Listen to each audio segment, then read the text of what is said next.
doanya dulu. Oke.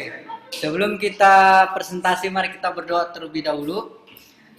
Tuhan Allah Bapa dalam kerajaan surga, pagi hari ini kami mengucap syukur karena kasih kesetiaan Tuhan dalam kehidupan kami. Pada saat ini Tuhan, kami akan memulai kelas teologi PB Tuhan. Kiranya Tuhan tolong kami, bahkan kami akan memulai, kami serahkan ke dalam tangan-Mu dalam nama Yesus. Amin. Amin. Bagaimana cara menghilang ini, Pak? Oh ini ya. Yang apa itu ada satu, yang sampingnya. Yang ini. Biar satu. Biar naikkan ke atas dia. Bukan.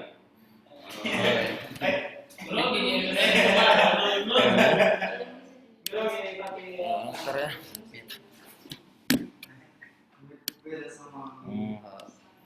Biar nggak mengganggu. Oke. Ya. Nama di atas. Nah. Hari ini saya akan mempresentasi tentang doa, ya. Doa yang ada yang dalam Perjanjian Baru dari Matius, Lukas, Matius, Markus, Lukas. Kok nama apa? Klik di platform itu. Klik di situ. Oke. Aduh, nah, ke ini ya. Itu yang kecilnya. Bukan yang sana. Enggak, dia mulai lihat ke dia tadi. Doa dalam bahasa Yunani ada 5 pengertian dan artinya.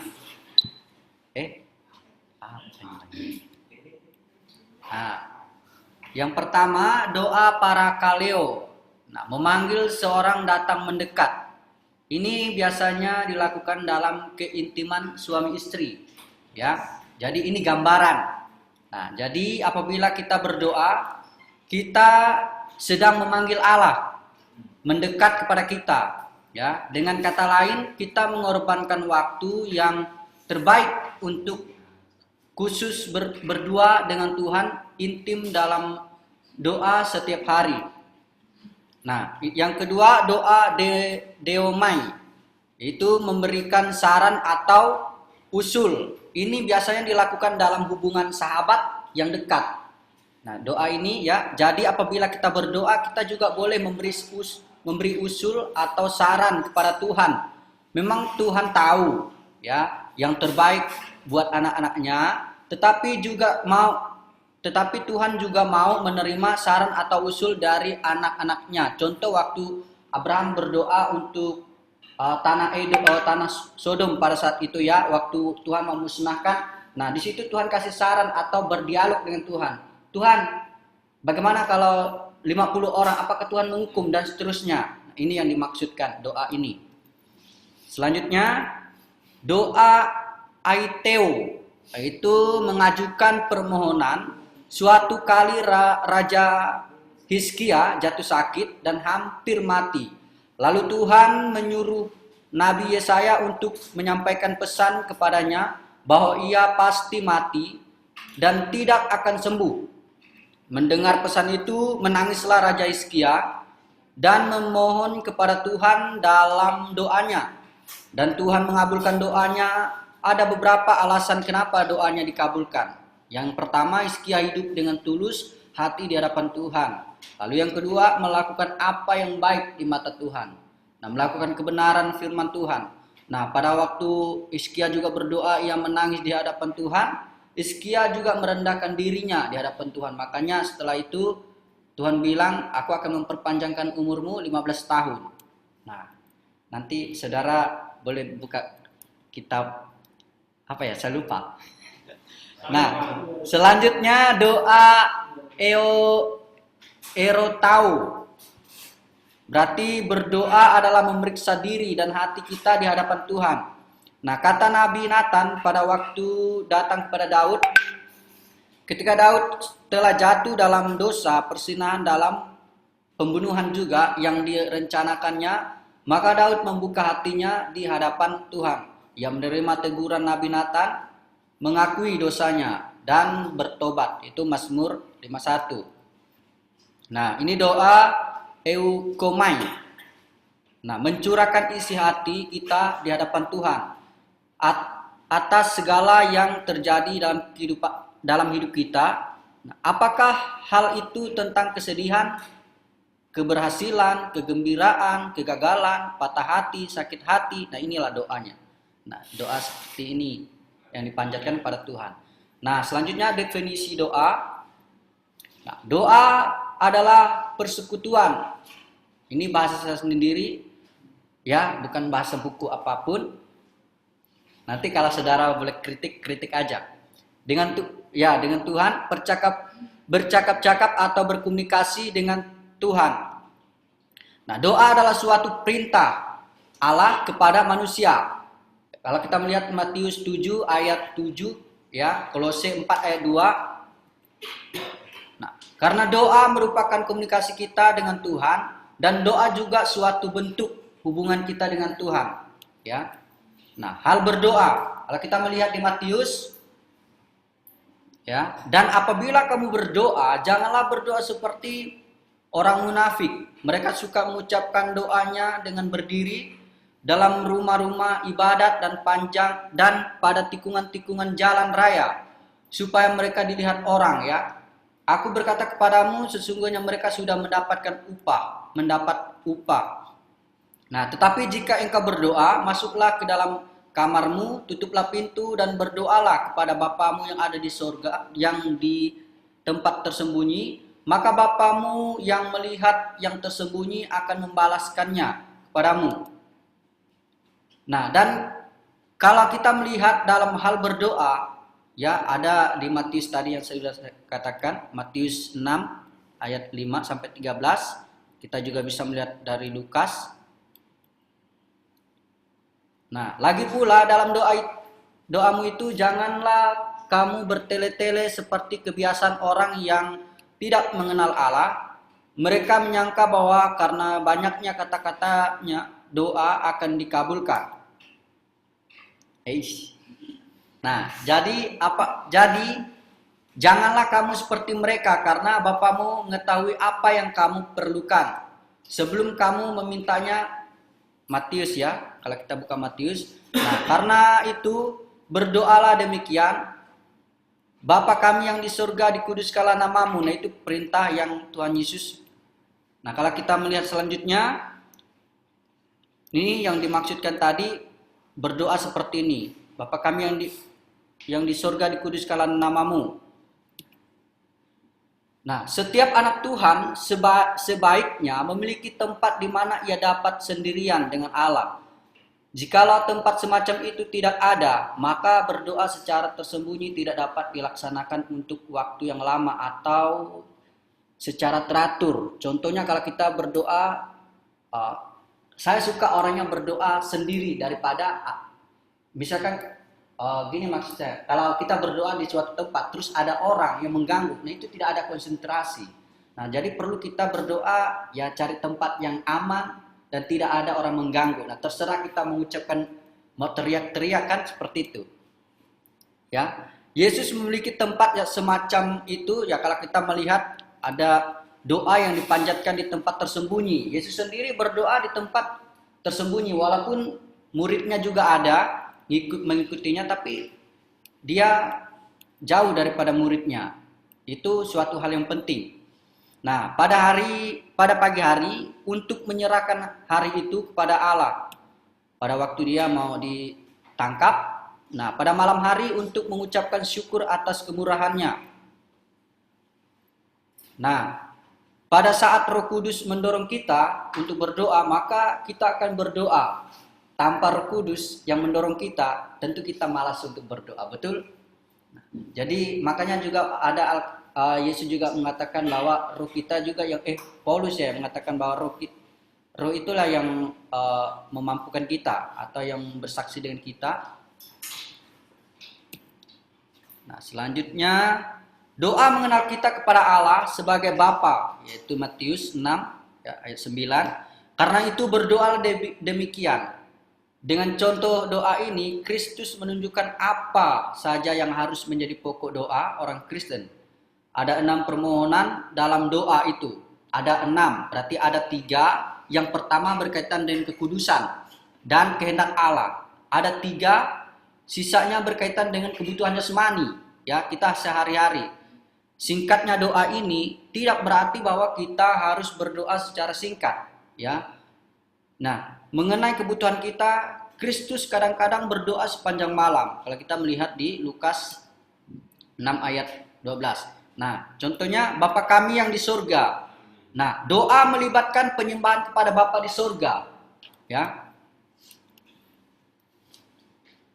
Sebagai Bapa, Allah mengasihi kita, memperdulikan kita, dan dengan gembira menyambut persekutuan dan keakraban dengan kita.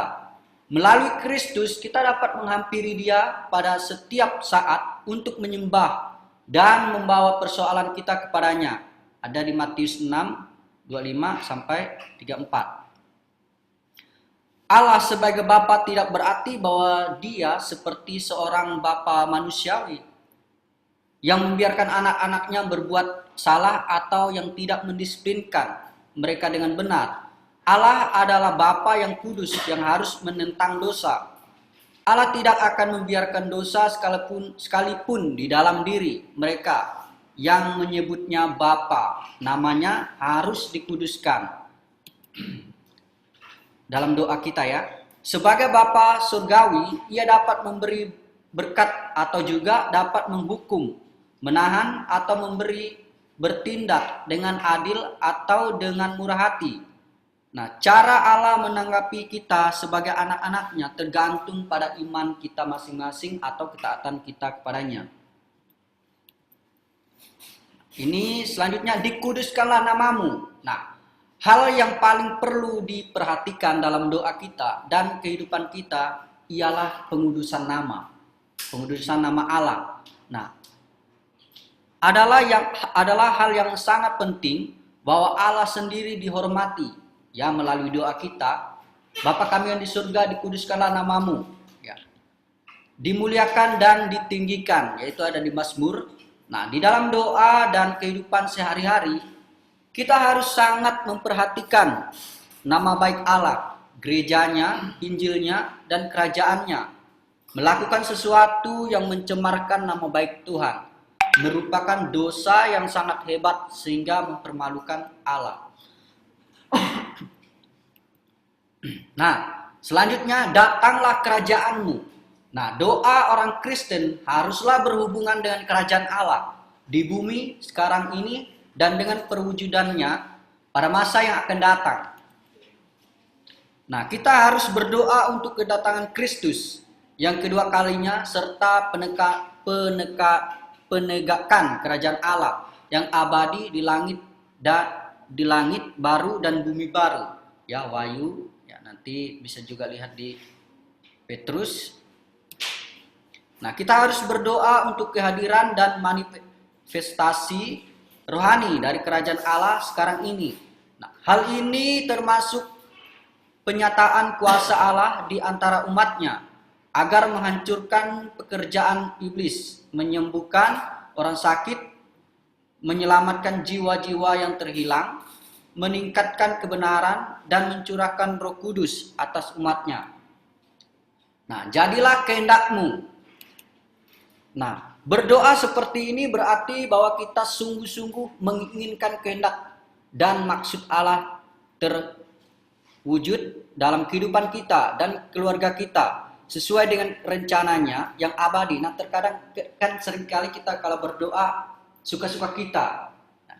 Nah, kalau kita meminta, kalau Tuhan tidak jawab, berarti kan bukan kehendak Tuhan, berarti kehendak kita atau kemauan kita.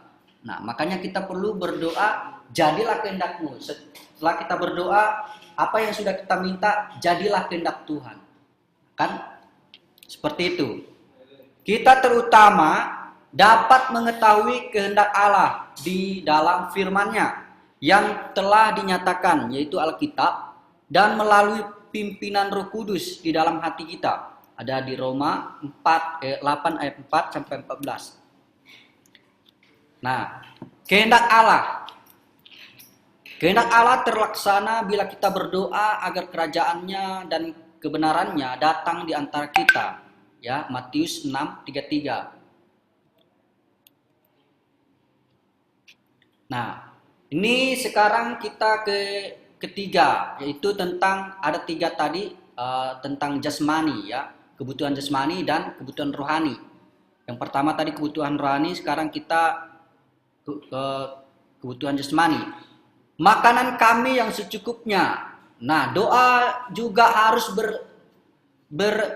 berisi permohonan tentang kebutuhan pokok sehari-hari ya, ada di Filipi 4:19, Lukas ya.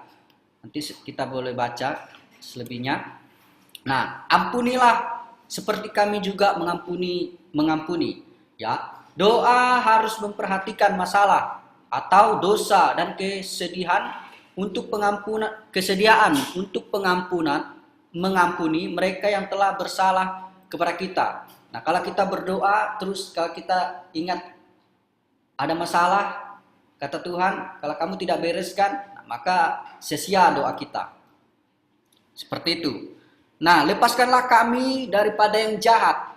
Nah, itu Matius 6:13. Semua orang percaya merupakan sasaran khusus dari permusuhan iblis dan maksudnya yang jahat. Oleh karena itu, kita sekali-sekali tidak boleh lupa untuk berdoa agar kita dibebaskan dari kuasa dan rencana jahat, ya. Jadi lepaskanlah kami daripada yang jahat, ya. Selanjutnya, jikalau kamu tidak mengampuni. Nah, itu Matius 6:15.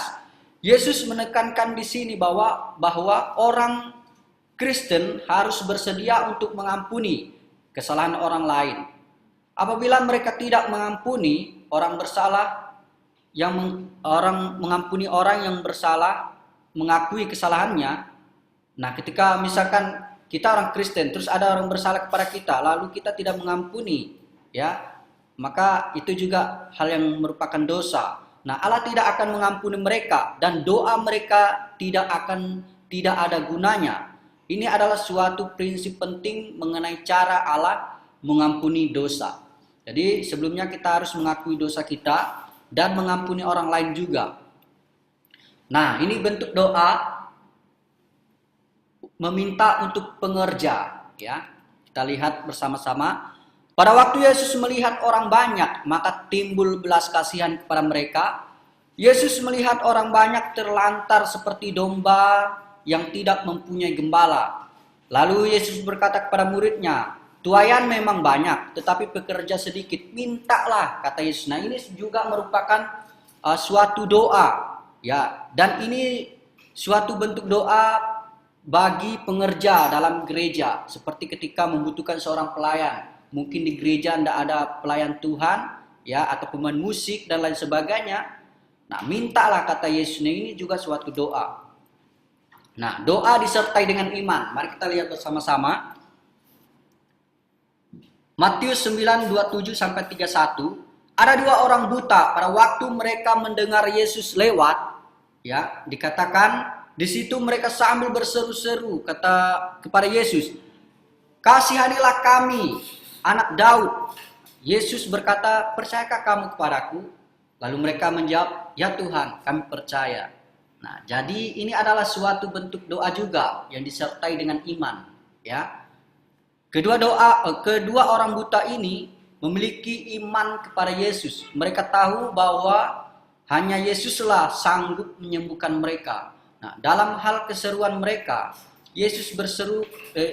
yang berseru kepada Yesus itu adalah bentuk doa juga, ya. Selanjutnya, pada waktu Yesus dan murid-muridnya keluar dari Yeriko, ada seorang bernama Bartimeus. Ia buta. Ketika ia berseru-seru kepada Yesus, Yesus anak Daud, kasihanilah aku. Dan pada waktu itu orang banyak menegur dia. Namun Bartimeus tidak berhenti. Ia berseru kepada Yesus, kasihanilah aku. Nah, ini juga suatu doa, ya, disertai dengan iman. Mungkin kita sudah berdoa, setiap kali kita berdoa belum dijawab-jawab. Lalu orang bilang, apanya kamu itu berdoa? Tidak dijawab-jawabnya Tuhan. Tapi kalau kita melihat Bartimeus, meskipun dihadang sama orang, dilarang, jangan panggil-panggil Yesus. Tapi dia tidak berhenti untuk berseru kepada Yesus. Nah, ini juga adalah bentuk doa dan disertai dengan iman kepada Tuhan. Seorang kusta datang kepada Yesus dan berlutut di hadapannya dan sambil memohon supaya dapat mentahirkannya. Ada di Markus 1 ayat 40.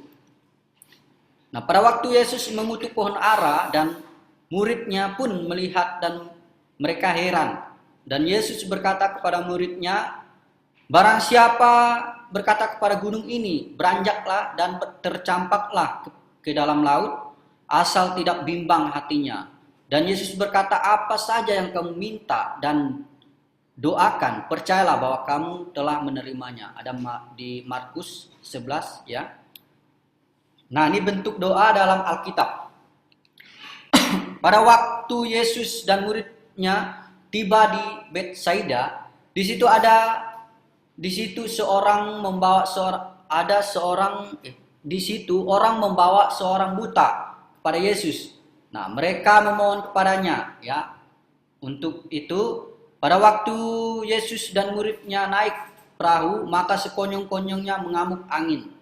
Lalu Yesus sedang tertidur, maka datang salah satu muridnya membangunkannya. Tuhan, tolonglah kita binasa. Nah, itu juga adalah suatu bentuk doa. Ya, pada waktu Yesus di Taman Getsemani dengan muridnya, ia berdoa seorang diri sampai 3 kali. Ya. Nah, pada saat Yesus ada di sebuah kota, di situ ada seorang yang penuh kusta. Pada saat ia melihat Yesus, tersungkurlah ia dan memohon kepada Yesus supaya ia dapat sembuh. Nah, mengapa saya katakan bahwa ini adalah seperti orang kusta ini? Ini adalah bentuk doa. Karena mereka langsung melihat secara mata melalui apa yang sudah mereka lihat. Nah, kalau kita kan tidak melihat lagi, tidak melihat Yesus kan, dan tentu kita akan beriman. Ini suatu apapun permohonan kita juga doa ya. Nah, dalam pengabulan doa, mintalah maka diberikan kepadamu, carilah maka kamu akan mendapat, ketuklah maka pintu akan dibukakan bagimu, karena setiap orang yang meminta menerima, dan setiap orang yang mencari mendapat, dan setiap orang yang mengetuk baginya pintu akan dibukakan. Itu ada Matius 7 ayat 11 ya, 7 sampai 11 ya. Pertanyaannya, apakah Allah menjawab doa? Ada 3 jawaban doa, yaitu kita lihat ya, ini jawaban yang pasti. Terus tidak, terus tunggu. Nah, kita melihat lagi selebihnya. Nah, ketika Allah menjawab iya. Nah, kalau kita melihat kitab Samuel pasal pertama, hal berdoa meminta Allah memberi Hana berdoa meminta Allah memberinya seorang bayi dalam kandungan. Sejak itu ia mandul sehingga pada zaman itu sebagai wanita ia dipandang hina. Hana berdoa dengan sungguh-sungguh, bahkan begitu bersungguh-sungguh sehingga imam yang melihatnya berdoa menyangka ia sedang mabuk anggur. Akan tetapi Allah mendengar Hana dan Allah mengabulkan doanya sehingga ia dapat mengandung. Nah, Yesus mengajarkan, dan apa juga yang kamu minta dalam namaku, aku akan melakukannya, supaya Bapa dipermuliakan di dalam anak. Ya, tadi Yohanes 14:13. Jika kita telah mendoakan sesuatu secara khusus dan Allah mengabulkannya, maka kita dapat kepastian bahwa hal itu adalah kehendaknya. Tidak ada peristiwa yang terjadi sebelum Allah memperbolehkannya. Itu ada di Roma ya. Nah, ini ketika Allah menjawab tidak doa kita di dalam Yohanes. Nah, waktu Maria dan Marta ingin supaya Yesus memulihkan atau menyembuhkan saudara mereka yang sekarat, namun Yesus memperbolehkannya meninggal, ya. Mengapa ia menjawab tidak? Ya, waktu Maria sama Marta minta, tapi Tuhan mengulur waktu supaya tidak langsung menyembuhkan kepada kedua wanita itu yang begitu dikasihinya, karena ia mempunyai rencana yang lebih besar bagi Lazarus. Hal yang tidak mungkin terbayangkan, tidak, doa yang tidak. adalah jawaban paling sulit kita terima. Seringkali kalau doa yang tidak ada jawaban itu sulit kali kita terima ya. Namun sekali lagi adalah penting untuk diingat bahwa Allah Maha tahu dan mengetahui setiap peristiwa dalam sejarah manusia. Ia mengetahui setiap kemungkinan dari setiap pilihan yang kita miliki. Sedangkan kita tidak mengetahuinya. Ia melihat gambaran besarnya. Kita hanya melihat cuplikan kecil. Nah, Amsal 35 ayat 3, pasal 3 ayat 5 mengajarkan percayalah kepada Tuhan dengan segenap hatimu dan janganlah bersandar kepada pengertianmu sendiri. Ketika kita mendapat jawaban tidak, nah kita harus percaya bahwa apa yang kita doakan bukanlah kehendak Allah. Ya, itu kalau doa yang tidak dijawab. Ketika tidak. Selanjutnya, ketika Allah menjawab tunggu. Nah, tunggu nanti belum waktunya. Biasanya kalau kita bilang teman kita atau ya contohnya Pak Domu bilang anaknya sama Karin, Pak minta jajan. Contohnya kan, tunggu ya, tunggu Bapak habis ngajar. Nah kan seperti itu. Contohnya, kadang mendapat jawaban tunggu dulu lebih sulit daripada respon. Ya, tidak artinya kita harus bersabar. Itu Roma 8:25. Walaupun bersabar menanti itu memang sulit, kita dapat bersyukur bahwa Allah berdaulat dan memegang kendali penuh. Dan kita dapat percaya bahwa pengaturan waktunya akan sempurna. Roma 12 ayat 12, Mazmur ya. Allah ingin yang terbaik bagi kehidupan kita. Ia tidak ingin penderitaan kita sia-sia. Di dalam Yeremia ya 29 ayat 11 tertulis, sebab aku ini mengetahui rancangan-rancangan apa yang ada padaku mengenai kamu. Demikianlah firman Tuhan, yaitu rancangan damai sejahtera dan bukan rancangan kecelakaan, untuk memberikan kepadamu hari depan yang penuh harapan. Bersabarlah dalam pengetahuan bahwa Ia adalah Bapa surgawi yang mengasihi kita. Nah, ini kesimpulannya. Doa adalah suatu hubungan dengan Tuhan. Karena hanya melalui doa kita dapat berkomunikasi dengan Tuhan. Apapun yang kita ungkapkan maupun tentang perasaan kita, kesedihan dan lain sebagainya. Nah, doa juga adalah suatu perintah Tuhan kepada manusia. Nah, doa juga adalah suatu permohonan kita kepada Tuhan. Sekian dan terima kasih, Tuhan Yesus memberkati. Ya. Oke, silakan yang mau bertanya. Situ aja duduk.